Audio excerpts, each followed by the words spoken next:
انتہائی عزت و تکریم کے لائق بزرگوں، عزیز دوستوں اور بھائیوں، اسلام کی جو بے شمار خوبیاں ہیں ان میں سے ایک اہم خوبی یہ ہے کہ یہ معتدل دین ہے، افراط و تفریط سے بچتا ہے، ہمیشہ درمیانی راہ اختیار کرنے کا حکم ارشاد فرماتا ہے، نہ اس طرف جھکتا ہے نہ اس طرف جھکتا ہے، بلکہ حدیث پاک میں ارشاد فرمایا کہ جو درمیانہ راستہ اختیار کرتا ہے وہ کبھی تنگ نہیں ہوتا۔ انسان کو جو خوبصورت تعلیمات دین اسلام نے دی ہیں ان کی بنیادی اور اہم خوبصورتی یہ ہے کہ اس میں افراط و تفریط نہیں ہے، معتدل درمیانہ اور خوبصورت دین ہے۔ اور اللہ تعالیٰ نے قرآن مجید میں یہ ارشاد بھی فرمایا کہ ہم نے تمہیں امت وسط بنایا ہے، تم درمیانی امت ہو۔ ہمارا یہ مزاج ہوتا ہے کہ ہم کسی بھی طرف بعض اوقات بہت زیادہ جھکاؤ کر لیتے ہیں۔ لازمی بات ہے جب ایک طرف جھکاؤ ہوگا کہ دوسری طرف سے صرف نظر ہو جائے گی، تو مبالغے سے بچنا، معتدل رہنا ہر کام میں بڑا ضروری ہے۔ لیکن اللہ تعالیٰ اگر رزق میں وسعت عطا کرے اور آپ کو اللہ تبارک و تعالیٰ اپنی رحمت اور اپنے فضل سے وسائل عطا کرے تو پھر حکم یہ ہے کہ اسراف نہ کرو، فضول خرچی نہ کرو، معتدل طریقوں کے ساتھ اپنے اخراجات کا تعین کرو۔ لوگوں کا خیال یہ ہوتا ہے کہ کمانا ایک فن ہے، ذرائع آمدن بڑھا لینا ایک کمال ہے، اور مختلف کاروبار کرنا، سائیڈ بزنس کرنا یہ شاید کامیابی کی علامت ہے۔ لیکن دانشور یہ کہتے ہیں، بزرگ یہ کہتے ہیں، بڑے لوگ یہ فرماتے ہیں کہ کمانے سے زیادہ مشکل فن بھی اسے لگانا ہے۔ اصل فن یہ ہے، اصل کمال یہ ہے کہ آپ اپنی ضروریات کا تعین کریں۔ تین حصوں میں تقسیم کی جا سکتی ہیں ضروریات، ایک بہت ضروری، ایک ضروری اور ایک غیر ضروری۔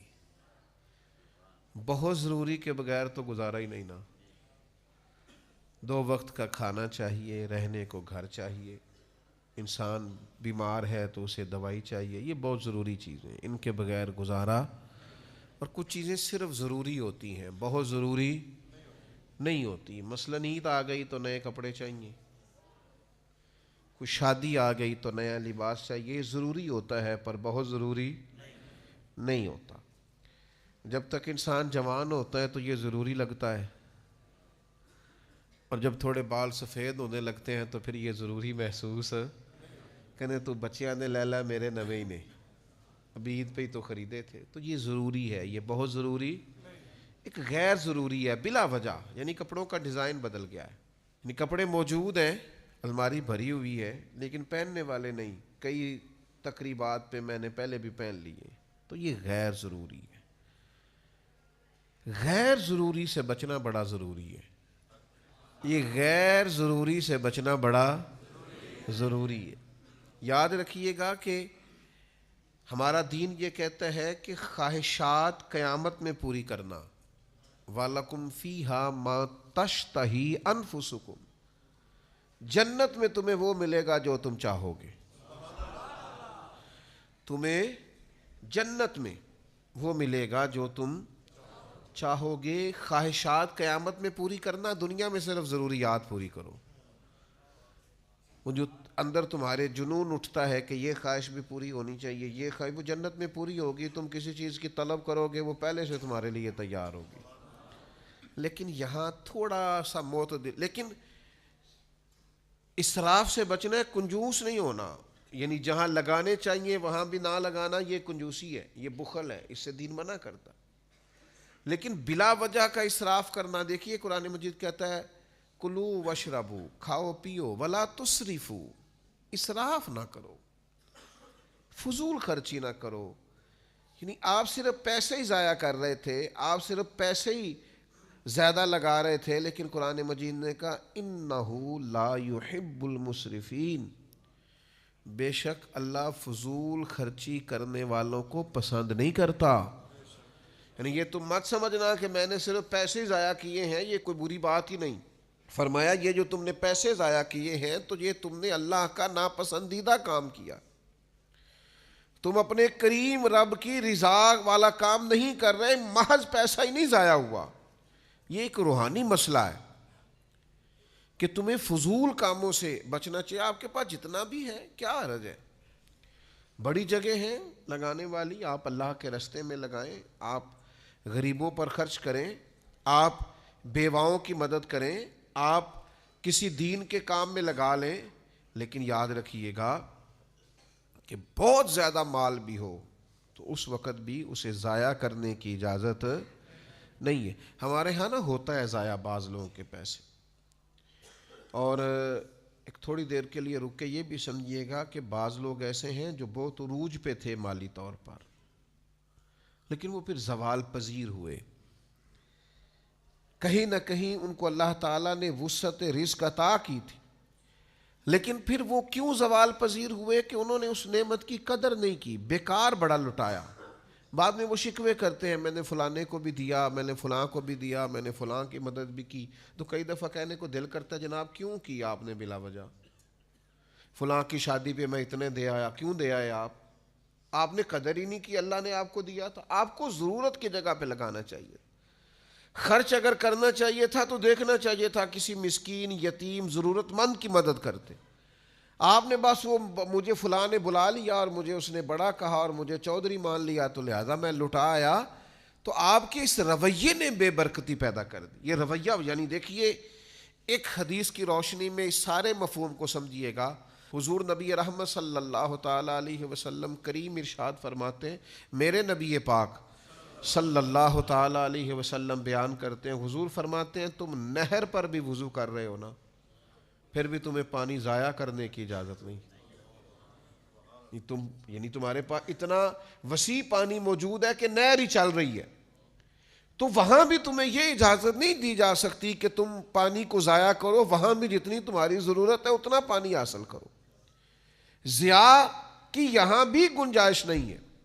لیکن وہ جناب کمال ہو گئی, یہ بھی کھا لو وہ بھی کھا لو. ہمارا احباب سے ملنا ہوتا ہے, لوگ دین کے نام پر محبت کرتے ہیں, تو بعض جگہوں پہ کھانے کی دعوتوں پر جانے کا اتفاق ہوتا ہے تو 10 کھانے, تو ہم ان سے کہتے ہیں میاں نہیں کھا سکتے.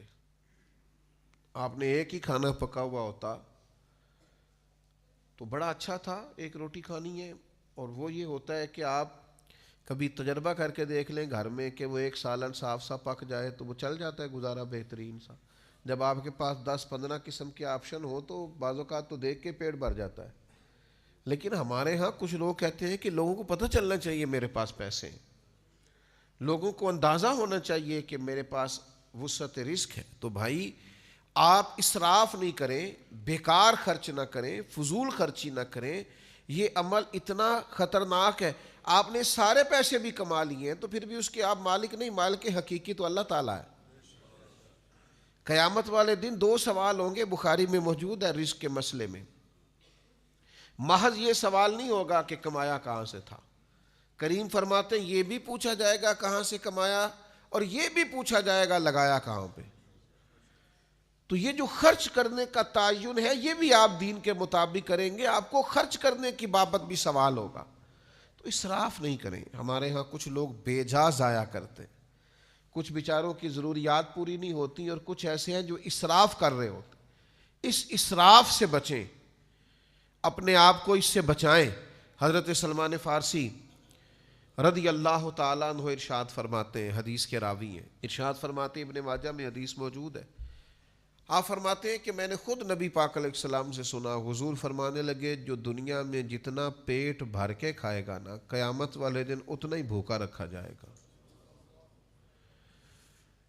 بہت زیادہ سیر ہو کے کھانے کی دین اجازت نہیں دیتا, اگرچہ آپ کے پاس جائز ہے, آپ کا اپنا ہے, آپ مالک ہیں, لیکن حضور نے فرمایا کافر 7 آنتوں سے کھاتا ہے, مومن 1 آنت سے کھاتا ہے.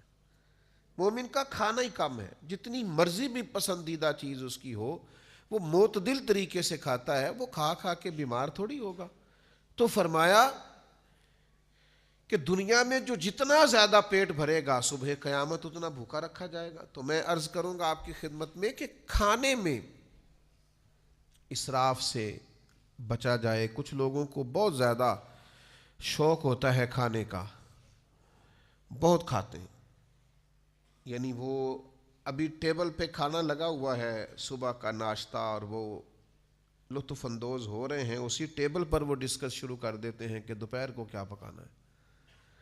اور وہیں سے وہ کہہ دیتے ہیں کہ میں نے رات ہی کہہ دیا تھا قصاب سے، اور میں نے بہترین سا گوشت اس کو کہہ دیا ہے. بھئی اور بھی غم ہے زمانے میں محبت کے سوا، کھانے پینے کے لیے دنیا میں آئے، ایک چپاتی مل جائے، کوئی سادی سی گزارا ہو جائے گا.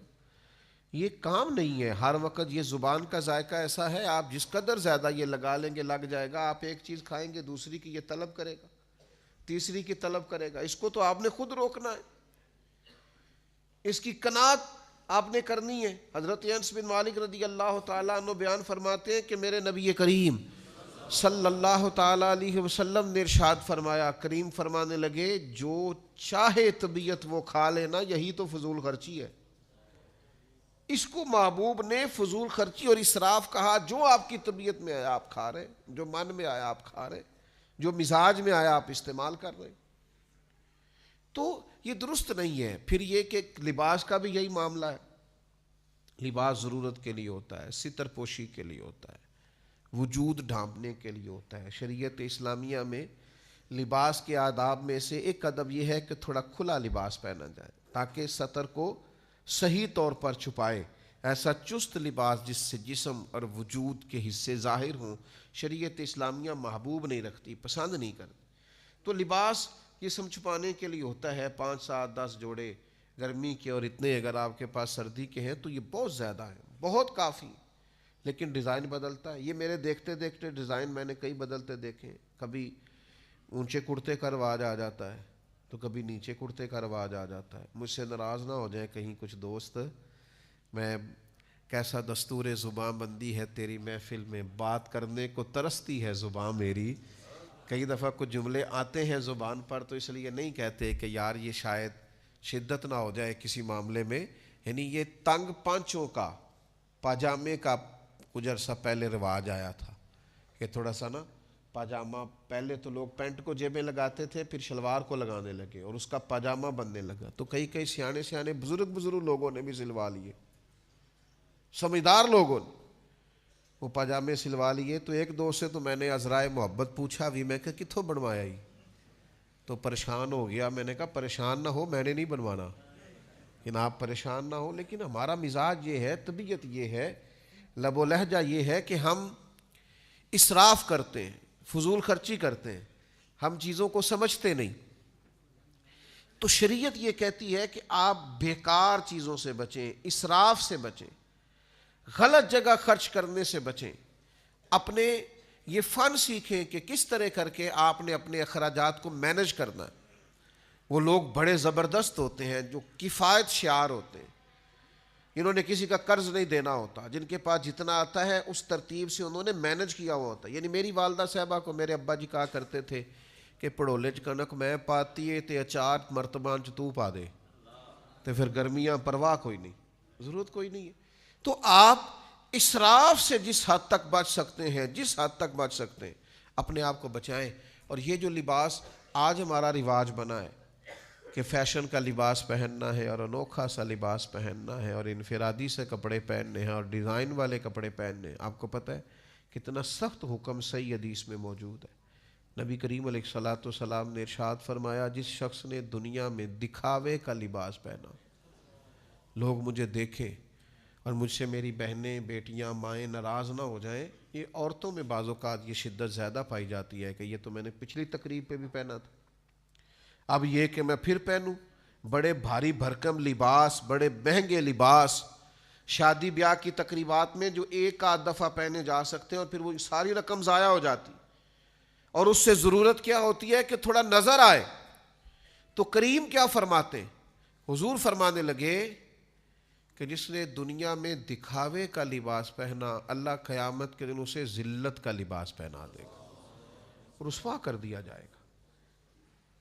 آپ عاجزی کا، انکساری کا، دیکھیے حضور سادہ لباس پہنتے، سادہ ہوتا لیکن بڑا ہی صاف ستھرا ہوتا، خوشبوؤں کے حلے آتے، نکھرا ہوا ہوتا. یعنی حضور نے پابند کیا اپنے غلاموں کے کہ جمعے والے دن کوئی بغیر غسل کے مسجد میں نہ آئے.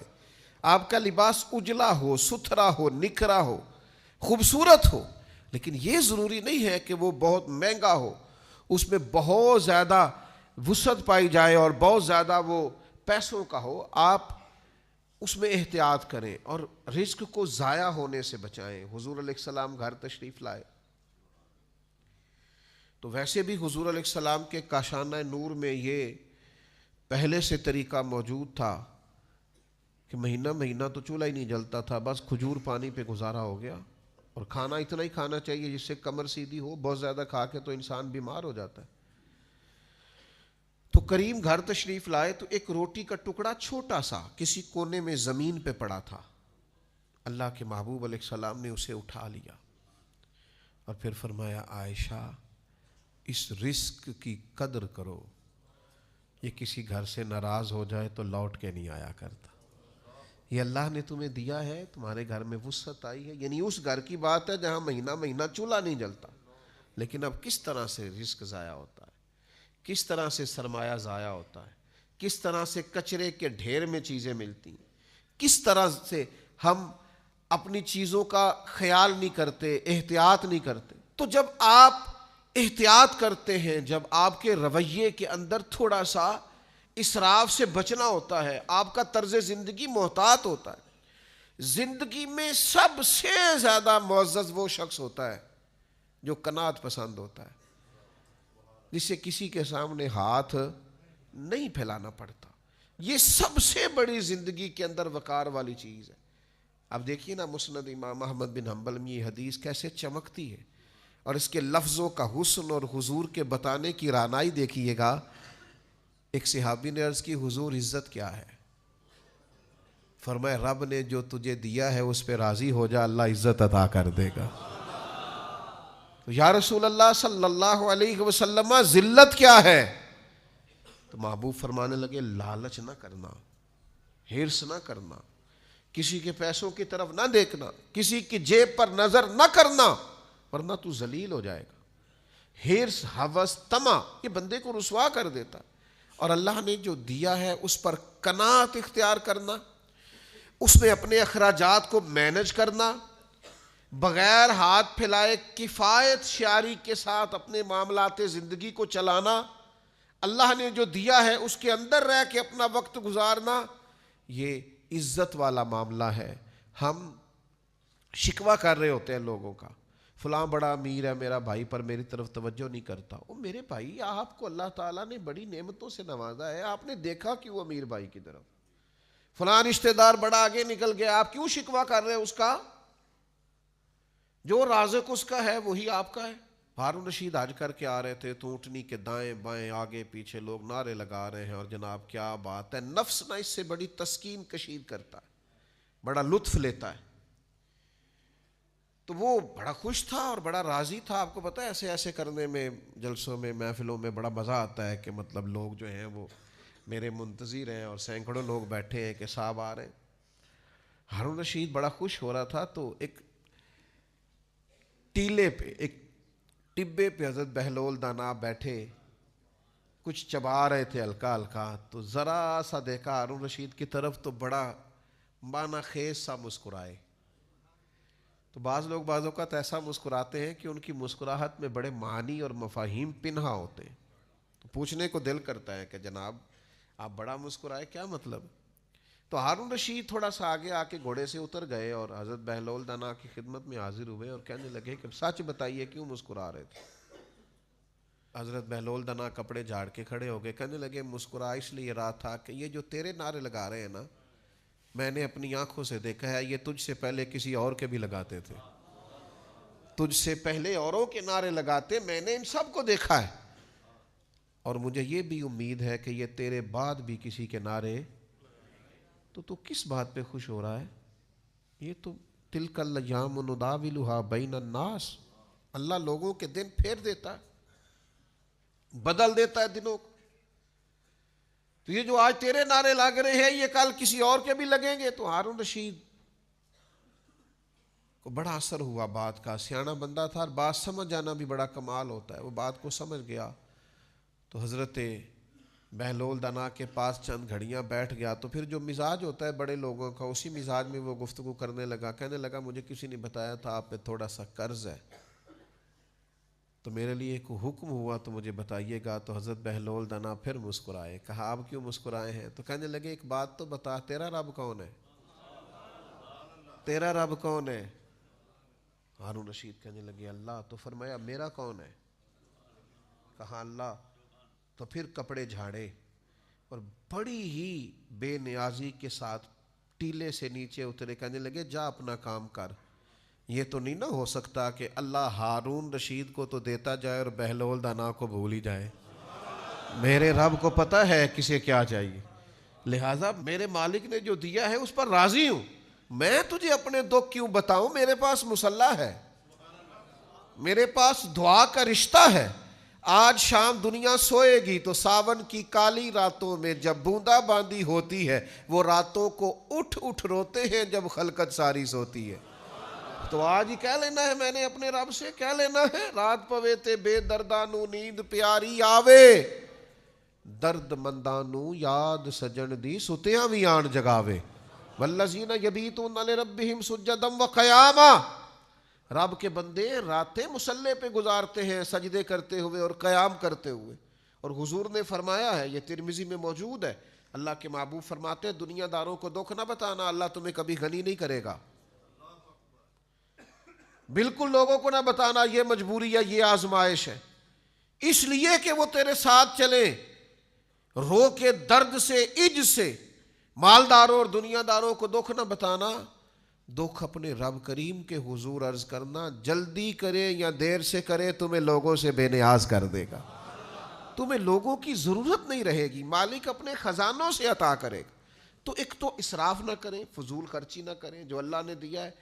شیخ یحییٰ بن معین حضرت عبداللہ ابن مسعود رضی اللہ تعالیٰ عنہ صحابی رسول ہیں اور قرآن مجید کے بڑے زبردست عالم ہیں، ان کا ایک قول نقل کرتے ہیں، بڑا زبردست ہے، اس کو آپ نے یاد رکھنا۔ حضرت عبداللہ ابن مسعود رضی اللہ تعالیٰ عنہ فرماتے ہیں کہ ایک دفعہ زندگی میں ترقی کا موقع اللہ تعالیٰ ہر شخص کو عطا کرتا ہے، اس کے رزق میں وسعت پیدا کرتا ہے، اس کو آگے بڑھنے کا موقع عطا کرتا ہے، اور ہر شخص کے لیے۔ کچھ لوگ اس موقع سے نفع اٹھاتے ہیں، فائدہ اٹھاتے ہیں، اپنے رب کی اس رحمت کی طرف بڑھتے ہیں، کچھ ضائع کر دیتے ہیں، مال آیا ضائع کر دیا، بیکار لٹا دیا، ادھر ادھر ضائع کر دیا، انہوں نے چیزوں کو سمجھا ہی نہیں، غور ہی نہیں کیا۔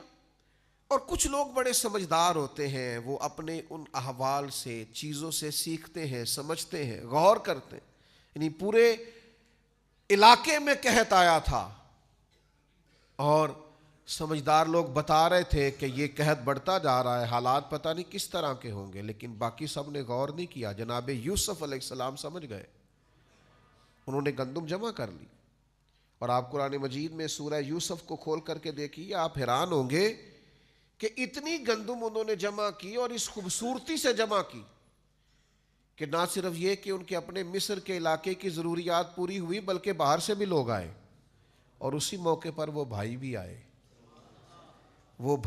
آئے۔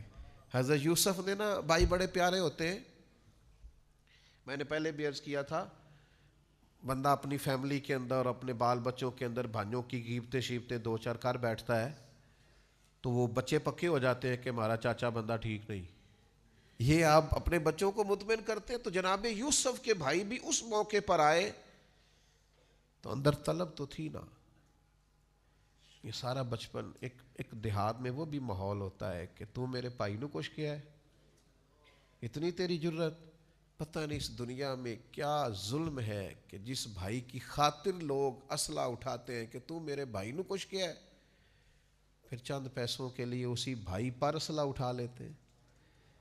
کیا اس دولت کے اندر طوفان ہے اور کس قسم کے مسائل ہیں۔ تو جناب یوسف نے بھی چوکیاں لگوا دی تھی، چاروں جانب لوگ کھڑے کر دیے تھے، فوج تھی، پولیس تھی، لوگ تعینات تھے۔ فرمایا جو بندہ بھی گندم لینے آئے پہلے پوچھو کیا لینے آیا ہے، پھر پوچھو کیا لے کے آیا ہے، سونا لے کے آیا ہے، چاندی لے کے آیا ہے، کیش لے کے آیا ہے، پہلے پوچھ لو پھر اندر لانا، پھر ہم اس ترتیب سے لوگوں کو گندم بیچیں گے۔ سب کے بارے میں کہا، لیکن کنعان سے بھائیوں نے آنا تھا نا، تو فرمانے لگے جب کنعان سے لوگ آئے نا، یہ سب چوکیوں پہ ہدایت تھی، فرمایا جب کنعان سے کوئی آئے نا تو یہ تو پوچھ لینا کیا لینے آئے ہیں، یہ مت پوچھنا کیا لے کے آئے۔ ان کا پردہ رکھا بھائیوں کا۔ علامہ اسماعیل حقی نے بڑا خوبصورت یہاں اپنی تفسیر روح البیان میں نقطہ لکھا ہے، فرماتے ہیں دیکھ لو قبر میں رب نے بھی پردہ رکھا ہے، یہ نہیں پوچھا نمازیں کتنی لایا ہے، یہ نہیں پوچھا حج کتنے کیے، میں اتنا پوچھا تو اللہ کو جانتا ہے، من ربو کا، میں اتنا پوچھا تو رسول کائنات کو جانتا ہے، میں اتنا پوچھا تیرا دین کیا ہے، باقی پردہ رکھا ہے، کیا لے کے آیا ہے، دامن میں کیا یہ پردہ رکھا ہے، فرمایا ان سوالوں میں کامیاب ہو جائے تو جنت کا دروازہ کھول دینا اس بندے کے لیے۔ تو جو عرض کرنا چاہتا ہوں وہ یہ ہے کہ اسراف سے بچیں، قناعت پسند زندگی گزاریں۔ ہاتھ پھیلانا بڑی رسوائی ہے۔ نبی کریم صلی اللہ تعالیٰ علیہ وسلم نے اپنی امت کے لیے جو بات بڑی ناپسند کی ہے وہ ہاتھ پھیلانا۔ قناعت والی زندگی گزاریں، کشکول طلب روز پھیلائیں پر اللہ کے سامنے، روز مانگیں پر رب رسول کی بارگاہ میں، لیکن یہ چھوٹی چھوٹی خواہشات لوگوں کے سامنے بیان کرنا، چھوٹی چھوٹی چیزوں پر توجہ کرنا، تھوڑی بے نیاز سی زندگی ہو، تھوڑا کفایت شیاری والا معاملہ ہو۔ حضرت حکیم بن حزام رضی اللہ تعالیٰ عنہ بیان کرتے ہیں اور صحیح بخاری میں موجود ہے، فرماتے ہیں باقاعدہ ہمارے ہاتھ پہ ہاتھ رکھ کے حضور نے بیعت لی تھی۔ ایک تو بیعت اسلام پہلے ہو چکی، بیعت جہاد پہلے ہو چکی، لیکن دوبارہ ہاتھوں میں ہاتھ لے کے بیعت کی اور ارشاد فرمایا میرے ہاتھ پر بیعت کرو کہ تم کسی دنیا دار کے سامنے ہاتھ نہیں پھیلاؤ گے، باقاعدہ بیعت کرو۔ ذرا ذرا سی بات پہ اپنا وقار کھو بیٹھنا، ذرا ذرا سی بات پہ سوالی بن جانا، ذرا ذرا سی بات پہ عاجزی دکھانا، مسکین بننا۔ 2000 دینار کا جوڑا پہن کے حضرت غوث اعظم جمعہ پڑھاتے تھے، شیخ عبد القادر، 2000 دینار کا۔ تو اہلیہ کہتی تھی حضرت شام کا تو کھانا کوئی نہیں گھر میں، فرمانے لگے یہ لباس اس لیے پہنتا ہوں کہ کوئی مجھے سوالی نہ سمجھے، کوئی یہ نہ کہے کہ ہمارے شیخ کو ضرورت ہے تو میں تھوڑا ان کے گھر میں لنگر پہنچاؤں، یہ لباس اس لیے پہنتا ہوں کہ میرا اور میرے رب کا راز قائم رہے۔ حضرت حکیم بن حزام فرماتے کہ بیعت لی سرکار نے اور فرمایا یہاں میرے ہاتھ پر بیعت کرو کہ تم کسی کے سامنے سوال قربان جائیں۔ 80 سال سے زیادہ عمر ہو گئی تھی حضرت حکیم بن حزام، گھوڑے پہ بیٹھے ہوتے تھے، ہاتھ سے درہ گر گیا، خادم قریب کھڑا تھا، غلام قریب کھڑا تھا، اسے نہیں کہا کہ میرا درہ پکڑا دے، گھوڑے سے نیچے اترے، پھر درہ اٹھایا، دوبارہ گھوڑے پہ سوار ہونے لگے تو بڑھاپا تھا، کچھ تکلیف ہوئی، ذرا مشکل سے چڑھے تو خادم کہنے لگا حضور اتنے سے کام کے لیے اترے تھے تو مجھے بتا دیتے، میں پکڑا دیتا۔ تو آنکھوں میں آنسو چمک آئے، فرمانے لگے کیسے بتا دیتا، اپنے نبی سے وعدہ کیا ہے کسی کے سامنے ہاتھ نہیں پھیلاؤں گا، کسی سے سوال نہیں کروں گا، جو خود کر سکتا ہوں وہ کسی سے کہوں گا۔ میرے بھائیوں، میرے بزرگوں، زندگی میں اسراف سے بچ کر قناعت پسندی یہ بہت بڑی خودداری ہے۔ آپ وزادار ہو اس میں بڑا کمال ہے، آپ کے لب و لہجے میں استغنا ہو، لاپرواہی ہو، یہ بہت بڑی نعمت۔ یعنی صحابہ آئے ہجرت کر کے مکہ مکرمہ سے مدینہ طیبہ، تو سب کو حضور نے بھائی بھائی بنایا، اور اتنی بڑی مثال پورے عالم انسانیت بھی گئی کہ لوگوں نے اپنے چلتے کاروبار بھی آدھے کر کے اپنے بھائیوں کو دے دیے۔ لیکن حضرت عبد الرحمن ابن عوف، کچھ لوگ بڑے بے نیاز ہوتے ہیں، وہ بس اللہ کی ذات پر بھروسہ کرتے ہیں، وہ ان کا بھی حضور نے ایک انصاری کو بھائی بنایا تھا، تو انہوں نے کہا میرا مکان بھی آدھا تیرا ہے، کاروبار بھی تیرا ہے، یہ پیسے بھی تیرے ہیں، فکر کوئی نہیں کرنی۔ تو آپ فرمانے لگے میرے بھائی تیرا بڑا شکریہ، تو نے جو دیا تھا وہ آ گیا، مجھے 1 رات ہو گئی ہے مدینے آئے ہوئے، مجھے منڈی کا رستہ بتاؤ، یہاں تجارتی منڈی کہاں ہے، میں انشاءاللہ صبح جاؤں گا اور جا کے محنت کروں گا اور میرا رب فضل فرمائے گا اور مجھے اپنے کرم سے اپنی رحمت سے رزق عطا کرے گا۔ میری خواہش یہ ہے کہ مجھے اللہ دے اور میں تیرے ساتھ بھی کوئی خدمت کرنے والا بنوں۔ تو قوت بازو پر وہ ہمارے نوجوان اللہ فضل کرے. میرا تو چھوٹا سا تجربہ یہی ہے, میں جس سے پوچھتا ہوں آپ کیا کرتے ہیں, کہتے ہیں میں نے کاغذ جمع کرائے, باہر جانا ہے. تو بھائی جب باہر جائیں گے تو چلے جانا, ابھی تو یہاں ہے نا, یہاں تو کچھ کریں. ایک ہی پیشہ برا ہے کسی کے سامنے ہاتھ پھیلانا, باقی جو ریڑھی لگاتا ہے بڑا عزت والا آدمی, جو صبح جھاڑو دے کے رزق کماتا ہے, اس کی بڑی بات ہے. اور اقبال کہتے ہیں غیرت ہے بڑی چیز جہاں نے تگ و دو میں, پہناتی ہے یہ فقر کو تاج سر دارا, اور گردن کو جھکا دیتا ہے خیرات کا پتھر, جہاں میں مانگنے والوں کے سر کبھی اونچے نہیں ہوتے. میرے عزیز آپ یہاں ہیں تو محنت کریں, اپنی مٹی پہ چلنے کا سلیقہ سیکھو. سنگ مرمر پہ چلو گے تو پھسل جاؤ گے. محنت, جد و جہد, کاوش, کوشش. ہم نے سرکاری اسکول میں تعلیم پائی ہے. ایسے دوست بھی, کلاس فیلو بھی ہم نے رکھے ہیں جو 3 مہینے کی چھٹیوں میں مزدوری کرنے لگ جاتے تھے. کہتے تھے ابا جی اتنا بوجھ نہیں اٹھا سکتے, ان سے فیس لینے کو دل نہیں چاہتا, تو کوشش کرتے ہیں کہ چلو کچھ یہ 3 مہینے ہیں تو کوئی مزدوری کر لیں, پارٹ ٹائم شام کو کوئی کام کر لیں. زیادہ تعلیم ان لوگوں نے حاصل کی ہے جو آدھی قیمت میں اردو بازار سے کتابیں لیتے تھے, اور پھر جب پڑھ لیتے تھے تو پھر وہ بیچ دیتے تھے کہ ہمیں اگلے سال کی کتابیں بھی خریدنی ہیں. لیکن کفایت شعار تھے, محنتی تھے, جد و جہد کا جذبہ رکھتے تھے. یہ بڑا عجیب دور آیا ہے جب لوگوں کو دعوتیں کھانے کا شوق ہے. آج تجھے پالٹی ڈالیں گے تو کل پرسوں کو کہیں گے تو ترسوں اس کو کہیں گے. تو یہ مزاج آپ کو آہستہ آہستہ کمزور کر دے گا, ذہنی طور پر بھی, قلبی طور پر بھی, اخلاقی طور پر بھی. وہ لوگ بڑے حسین تھے. یہ یہاں ایک بڑے امیر باپ کا بیٹا بچہ پڑھنے آ گیا تو گھر میں بڑے شکوے کرتا تھا وہ کہ جناب آپ مجھے خرچہ نہیں دیتے. تو میں نے اسے ایک دن مزدور دکھائے کام کرتے ہوئے. وہ دوپہر کو روٹی لاتے ہیں نا اپنے گھر سے, صبح لے آتے, تو وہ دوپہر کو سارا سالن پونے کو لگ جاتا ہے, اچار بھی. تو پھر وہ جیسے ہاتھ دھوتے ہیں اور خود سے وہ کپڑا بچھا کے بیٹھتے ہیں, اور وہ ایک سادی روٹی کھا کے جب آسمان کی طرف دیکھتے ہیں تو دعا چاہے انہیں صحیح پڑھنی نہ بھی آئے تو ان کے چہرے کا رنگ بتاتا ہے کہ رواں رواں اپنے رب کا شکر ادا کر رہا.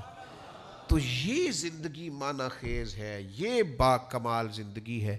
تو اپنے اندر اس خوبصورتی کو لائیے, اس حسن کو پیدا کیجئے, جذبہ محنت لائیے, جو اللہ نے دیا ہے اس میں سے اپنے آپ کو مینج کیجئے. کہیں بھی کسی بھی مقام پر فضول خرچی سے, اسراف سے, تبذیر سے اپنے آپ کو بچائیے. ولا تسرفوا, فضول خرچی نہ کرو. انہو لا یحب المسرفین, اللہ تعالیٰ فضول خرچ کرنے والوں سے محبت نہیں کرتا. قناعت کے ساتھ اپنی زندگی کو مینج کیجئے. اللہ تعالیٰ توفیق عمل عطا کرے.